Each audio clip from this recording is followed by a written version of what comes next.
Ronin man here. We're just heading up to San Francisco to the summit. And I was just talking to somebody, a friend of mine, and he was saying he lost a bunch of money in stock. And, I once basically lost my life savings in 99 in one night. I bought a very radical internet stock, and it went from 82 bucks. I can't remember what it went down to. It went down to almost nothing. And then it bounced back up to 80 bucks. But I had a sell order, and my sell order went in at the very bottom because all the big funds got they got the good deal. And I didn't have a stop gap. I didn't know no way to stop it. Just like I had a sell order, sell it, And I was young, and I had about $100,000 on that in that account, and I pretty much lost everything in one night.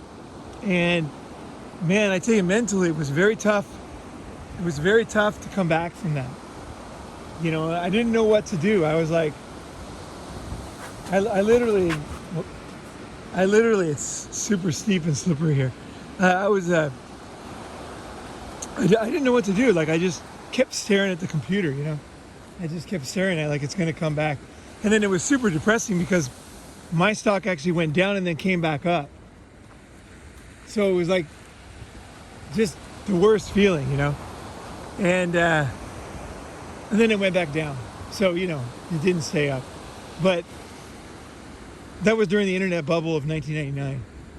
And it was super crazy time when the internet first started, and Amazon was just starting. Everything was just starting. Pretty much every company back then doesn't exist now. But I guess it was one of my big lessons in life, though, because I had spent my entire life saving money.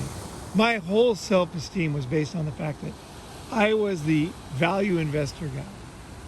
I was the smart guy. I was the conservative guy. I was the hardworking guy who saved his money.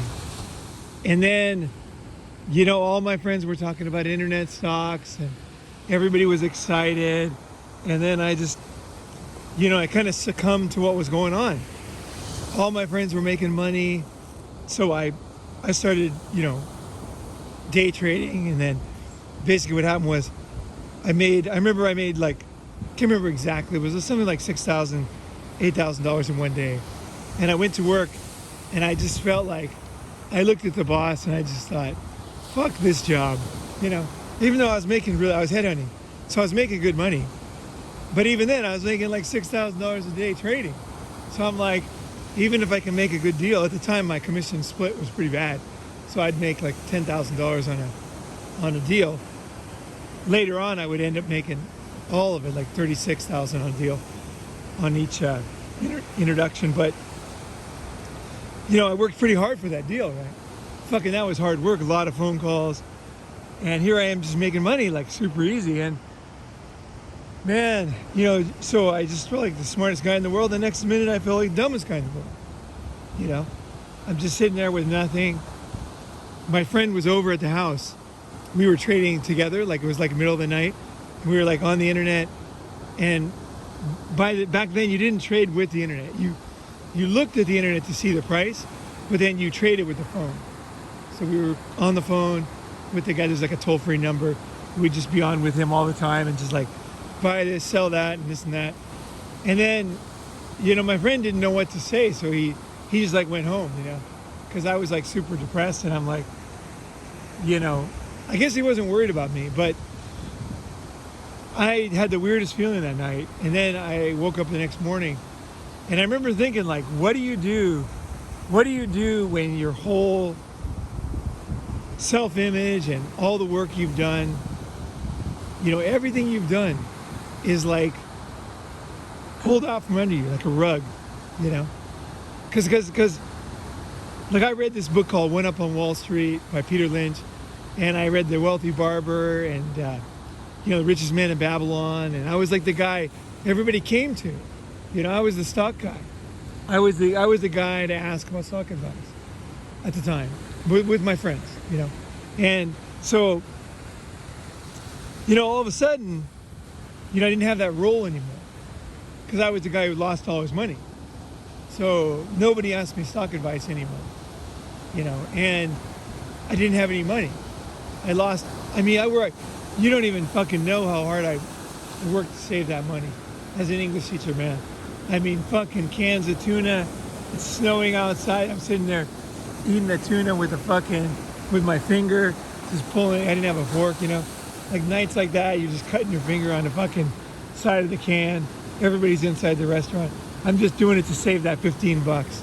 And then I'm taking that $15 and I'm sending it to America to my stockbroker. And then just to fucking, there's another $15, right? That's going to be XYZ amount of money in 10 years, 20 years, 30 years. So I'm like, fuck it, it's worth it, And your next thing you know, it was all gone. And along with it, a lot more than I thought would be gone. Like the way I thought of myself, my plans, and honestly, I never invested in stocks again. Like it took all the wind out of my sails for investing in stocks. I just I never even looked at that account again. I had like $10,000 left, I just let it go. I lost that last $10,000 because I just couldn't look at it. I just couldn't, you know what I mean? I was so like, as long as I didn't look at it, I was fine. It wasn't like I was depressed because I guess in my real life, I was pretty fine actually. Like I went around, I was still, kind of my head ending career was taking off. So I was starting to make money. So I was like, fuck it, I'm just going to make a fucking fuck ton of money now. Instead of working hard at a shitty job, saving money, that didn't work. You know what I mean? So I'm going to fucking now make a lot of money. So no matter how dumb my investments are, I can't lose it. That was my next strategy, right? And that's how I changed. And so I just focused all my energy on my new, career as a head hunter.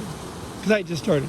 So I was like, all of a sudden I was like, fuck yeah, another deal. And there was like a bell in the office, fucking ring the bell, and that was my new way of thinking about myself, So mentally I was okay, But that very first day I was not okay. The very first day I woke up afterwards, I remember thinking like, what do people do when they lose everything in one night? Like what do they do? And I thought, they kill themselves. People do. They fucking kill themselves. And I thought, wow, that's interesting because I lost it all in one night. So yeah, actually in an hour and a half. So I was like, I was shell-shocked basically.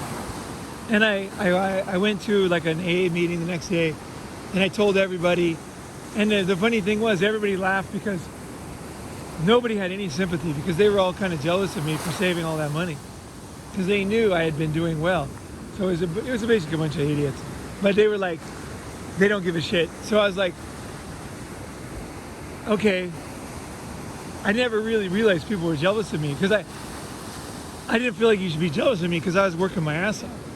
You know what I mean? I was the guy out there eating that can of fucking tuna in the bathroom or whatever, I was the guy who, was eating the rice with the bugs in it, because I bought like 100 kilos of rice from this Ronin guy and I just fucking had it in my apartment in Tokyo. Yeah. And it was a long story. It was a year when there's too much rain, so there's no rice. So I got this cheap Thai rice because nobody wanted it. They imported all this Thai rice, the Japanese wouldn't eat it. So I got like 100 kilos for like nothing. So I had it in my room. I just ate that all the time. All I ate was kimchi and fucking tuna and rice and corn. Canned corn I could buy cheap, Tuna I could buy cheap. So man, I tell you, it was tough, So I say, what I did was I just hung in there. I refocused my attention on something new. I said, okay, here's my new thing. I'm going to do a deal every month. The time my split was bad, so I get $12,000 for a deal.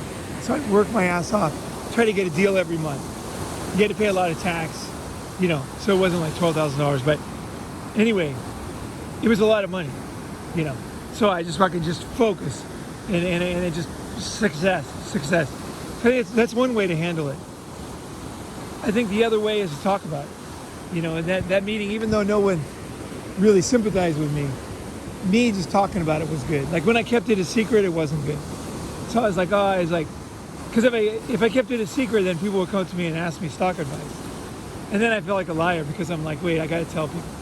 So not only did I have to talk about it once for my own mental state, but I had to talk about it so that because it really burned me when people ask me about it. You know, it's not fun because then you got to retell the whole fucking story again, and you don't want to tell them the story because you look like an idiot, and you feel bad, right? So it's not. One time is fine, tell people, but not every day. Oh, you know. So yeah. So here's what happened. Then you're dwelling on it. Yeah. That's right. You end up dwelling. You want to just let it go and let it go. Right. You want to let it go, and then also people say dumb things. You know, that's partly why I don't talk about my case with my daughter. Because you mean the same thing. Everyone's going to fucking, I'm going to have to tell the story again. Everyone's going to fucking say their fucking stupid stuff. And I'm going to be more bummed out. Right? Whereas if I just focus on what I can do. What can I do today? What can I do right now? And how is my life right now? So look around where I am right now. Like, how does this look to you? We're just driving up the coast right now. This is not a special trip. This is not $1 million investment. This is just like, hey, we'll just stop on the side of the road on the way up to San Francisco Summit. That was it. So my life is pretty good. Yeah, we're headed right now. It's a beautiful day. It's a Thursday. I'm not working today. You know, the air is super clean. We were at the other beach. We were like breathing deep to kind of, and we just feel that salt air. It just really fires you up, you know. And the air is so clean out here. You know, and like, it's nice. I got friends, you know, I'm healthy, you know what I mean? Like, really, like, I'm not talking bullshit. I'm talking real. Like, look around me. This is fucking real. So there are good things in my life, right? So, and my health is good. So I look at the things I have and I focus on the moment. You know, do I have food today? Am I going to eat today? Yes, I will eat today. I will not starve today. Do I have clothes? I have clothes. Yep, I'm warm. You know, so I'm comfortable, I'm healthy, I'm warm. I'm in a nice place, I'm with friends. Not so bad. Not so bad. Just think about just today. You know, how am I this fucking moment? Not even this moment, not even this day, but this minute. How am I right now? I'm good. You know, so I think coming back to that moment thing is good. You know, just look around you. When you get too much in your head, start thinking about something over and over, just constantly come back to right here. Take off your shoes. You know, if you can't feel the sand, take off your shoes and feel the sand. Feel where you are.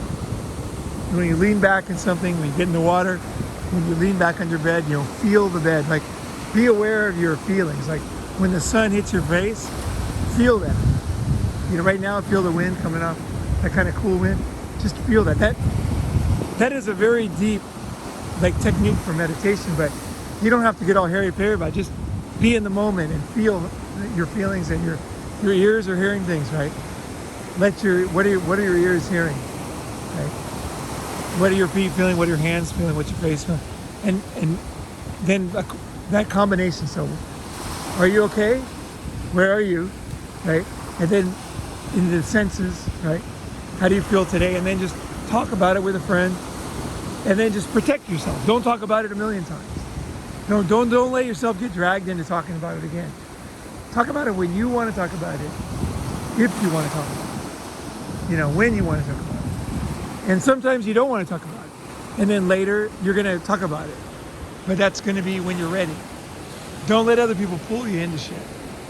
Because they can try to help you, but they're not helping you, right? So you gotta beware. Beware that your best friend could actually drag you into that kind of spiral. You know, that spiral of thinking. The other thing you could do, you know, I can't recommend this, but I could say that a lot of people have done this and it's worked for them. You could try like mushrooms, like psychedelics. Some people, you know, take mushrooms and they're able to escape a circular thinking. Of course, you don't want to do it just willy-nilly. You don't want to do it when you're at the mall. You know, there's certain ways to do everything. And I'm not recommending this. I'm just saying, hey, look, these things have worked for some people. You know, some people have found peace. It ain't easy to find fucking peace. You know, there's no easy, you know what I mean? Like, I'm just saying, there's mushrooms that help some people. You know, like having a trip in a good, safe environment with safe people around. And that allowed them to escape that very circular thinking. I know they're doing a lot of research right now on mushrooms. You know, psychological benefits. So there are things like that you can do. But I would say also, so there's a few steps I said there. But when in doubt, move. Keep your energy moving. So walk, go to the gym, swim, run. You know, like that energy is your testosterone. Get it out of you. Just fucking, if you're just pissed off, just start fucking running. And you can't be pissed off. Because you're just like, ah, you know, and then jump in the water and just fucking, yeah, you know. It's like that, you know, that lets out that kind of energy. I think the only reason why I didn't get into trouble with the police as a kid, because I was so full of testosterone. I was like a bomb ready to explode. I really was as a kid. But that was soccer. You know, because I didn't like football, because I don't really like hitting people. Like if I have to in fighting, I can fight, but I don't like to do it. But I like to run, you know, and I like that whole, you know, watching the ball and the curve of the ball and trying to like, you know, trying to like do that art of making something go exactly the way I want. You know, just perfection, that fucking perfect shot, that perfect pass, that, you know, total control of the ball running down the field. So that just get out there and just do shit. Just fucking do anything, even if it's wrong. Wash your fucking car, clean your fucking room, go walking, go running, you know, just any fucking thing. Do those things you were gonna do in the house. Move those fucking boxes. You know what I mean? Paint that fucking wall. You know, just whatever the fuck it is, just go and do shit. That combination, you know, because you're physically getting that kind of energy out too. Talking about is one thing, but sometimes that ain't enough. You know, you just got to get it. You gotta fucking do something else. You know, and don't let people drag in all those things. I think that's what I did, and I would say it saved me because, you know, honestly, people actually kill themselves over stuff like that. They lose all their money. They get divorced. I was talking to a guy just yesterday. I was talking to this guy. This Mexican dude was doing the internet, and I said, he said, "Oh, what do you do?" I said, "Oh, I have a YouTube channel." He goes, "Oh, what is it?" I said, "Oh, it's kind of hard to explain. It's like a men's movement kind of thing, or men's rights kind of thing. I don't know what you call it. It's difficult. You know, how do you explain this shit to people? There's no fucking word. They don't understand." I don't think it's a movement. I think I know it's not a movement. I think you're teaching men how to live where they haven't been taught. What I got from you is that these are the things, if you had a good, stable family, you had a good father, these are the things they were supposed to teach you how to live. And then I never got that when I was young. So when I hear it from you, everything you said about doing something, it's about, I think that's the difference between a man and a woman, is men like to do things, as they always have hobbies. They have something to occupy their time, and they have some other hobbies to do. Whereas I found a lot of females, they have no hobbies. They make the man their hobby. Then when their man is not around, they don't know what to do. They don't have something separate to do. That's what I see. You know, and then I was never taught that. We just did it naturally. We went out to play ball, play basketball. When I grew up, I always had a bunch of guys to hang out with. And Using how to live. how to live a good life. It's not, you know, I wouldn't, you know, sometimes when they say a movement, people feel offended by it because you're trying to tell them to live my way. You're trying to influence somebody. Right. This is more like learning how to think and enjoy, adapt and to your situation. Yeah, and enjoy your life. And then maybe I was never taught that. I just did it. You know, I used to like going fishing, and I didn't know that fishing was an outlet. We play basketball, like what you said. Running is an outlet. We did that naturally, instinctively, without someone telling me. But now when you're saying it, and but there's a lot more to it. Yes. But now there's a lot more steps I talked about. Yeah, and then now you validate what I did instinctively.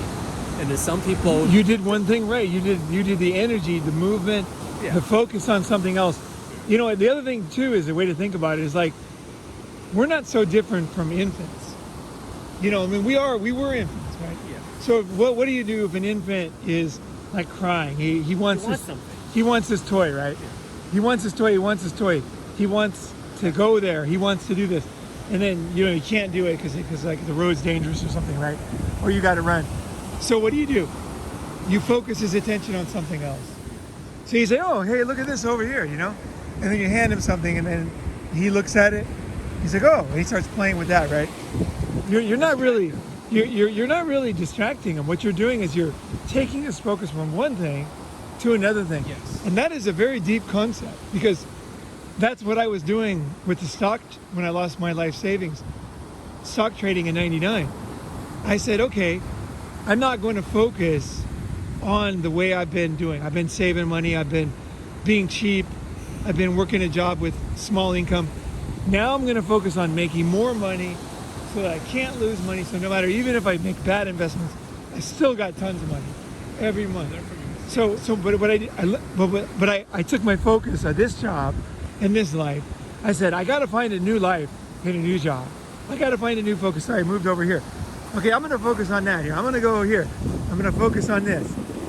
So here's my new focus. I'm going to do this. I'm going to do that. I'm going to do this. I'm going to do this better. Who's doing this better? Who can I copy to do this better? Before I was over there, right? I was looking at that.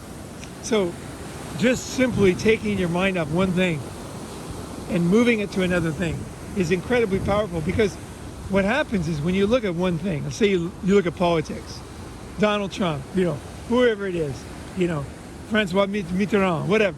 You're focused on one guy, Putin. And then that's all you see. But the world's this fucking huge place with tons of shit going on. There's shit up in space. There's shit down in the bottom of the ocean. Everything's going on besides Putin, right? But you get focused on one thing. So sometimes you think you're just taking your mind off one thing, putting it on another, but actually you're in some kind of a spiral. You're in some kind of a death spiral that you're not going to come out of. Like it said, there's a place in Japan called the Inland Sea, the Seto Naikai, and right there, two oceans meet, and there's this whirlpool. And if you get caught in that whirlpool, you can never get out. It's total death. So there's boats, and they go right around the edge, tour guides, and as long as they don't go in, no danger at all. But if they go like 2 meters more, death to everybody. It's like the black hole. There's no chance of living, because you're going to get sucked down. Because these two oceans are different heights. So when they reach, the power is just you're not going to come back up. You're not going to swim out. You're not going to float back up. So that a lot of it is that there. So I lost my train of thought. What was I just saying? I was just saying something. Escaping the death spiral. Refocusing. Yeah, refocusing, But actually escaping the death spiral, one of the keys, you're in a death spiral. Your thinking is a death spiral.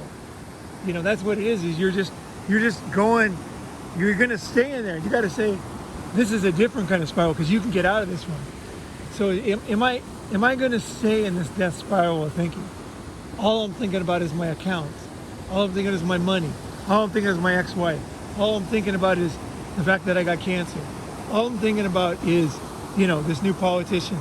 All I'm thinking about is my neighbor. You've got some form of OCD. You're just so focused on one thing, but forget the acronyms. You're just basically you're focused on this one thing. You have to say, at some point, and this is the hard part, you just got to say, I'm doing this. I'm focused on one thing, and the world is huge. I can't do this to myself. This is a survival mechanism. If I fall in this spiral, I'm going to die. I am not going to fall in this spiral. I can survive with anything. Well, that's part of what I will not let myself fall in that fucking spiral. No, that's what the part about learning how to live is some people don't know how to open up their mind, is knowing that there's a bigger world out there and be more open. Like you, when you were so focused on something, maybe that's all you knew how to do. And right now, you never heard us say, let's focus our energy doing something else. That's what I'm doing. That's part of learning too. Yep. And trying to be more open-minded. So if you're stuck in that space right now and you don't know how to get out of it, this is one thing about Ronin. He's telling you his experience and how he got out of it is by opening up and doing different things. Here's another one. I remember one time when, I can't remember who it was, but it was some girl, and I was younger, and I was like totally infatuated with this girl, and we broke up or something. I can't remember what happened, but something happened. Like, you can have 1,000 girls, it doesn't fucking matter. You could still kill yourself over one girl. Like, it doesn't, having many girls does not affect your love for one girl or ability to fall totally for one girl. Isn't that what they call the one-itis? It's whatever you call it. You can totally become entranced and in a death spiral with one girl. You know, people will say, "Oh, get other girls." That doesn't always fix it. Sometimes when you're in a death spiral with one girl, that's it. I remember one time this guy said to me, he said, I was telling him, I was like, you know, I was describing how I felt and I couldn't, and he said, "Look, man," he goes, I remember this, I just met this guy one day, and he goes, "Okay, so here's what's going on." He goes, "You are sitting alone in an old theater, movie theater, and there's a movie playing, and you're the only one in the theater, and it's dark in there, it's cold in there, you're alone, and you're watching that movie, and as soon as that movie ends, you're going back up into the little booth, and you're putting it in the reels again, and you're coming down and you're watching that movie, same movie over and over. You're setting the movie, you're sitting there." He said, "Just outside that fucking door is sunshine and kids playing, people eating food, having fun. And you're sitting in that movie theater." He goes, "At some stage, when you realize this, stand up, walk towards the door, and just open the door. Just open the door, walk out, and never go back." And that was some great advice, man.